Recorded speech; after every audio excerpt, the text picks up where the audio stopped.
এক লোক সাগরে সব হারিয়ে একটি দ্বীপ খুঁজে পেল। সে প্রতিদিন আল্লাহর কাছে ফরিয়াদ করল সে যেন একটি জাহাজ দেখতে পায়, যাতে করে তাকে বাড়ি নিয়ে যাবে। কিন্তু সে হতাশ হল। এভাবে কয়েকদিন কেটে যাওয়ার পর সে একটা কুঁড়ে ঘর তৈরি করল।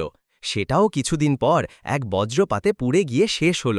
এটা দেখে তার খুব অভিমান হল এবং সৃষ্টিকর্তাকে বলল, হে প্রভু, তুমি শেষ সম্বলটুকুও কেড়ে নিলা।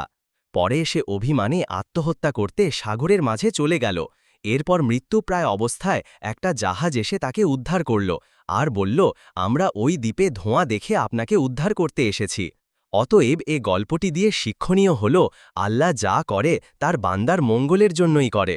আপেক্ষিক দৃষ্টিতে আমাদের সাথে ঘটে যাওয়া অনেক দুর্ঘটনা দেখলে মনে হবে আল্লাহ এটা আমার সাথে না ঘটলেও হতো, কিন্তু দিন শেষে এটা সত্য হবে যে আমাদের জন্য যা মঙ্গল মহান আল্লাহ সেটাই নির্ধারণ করে রাখে।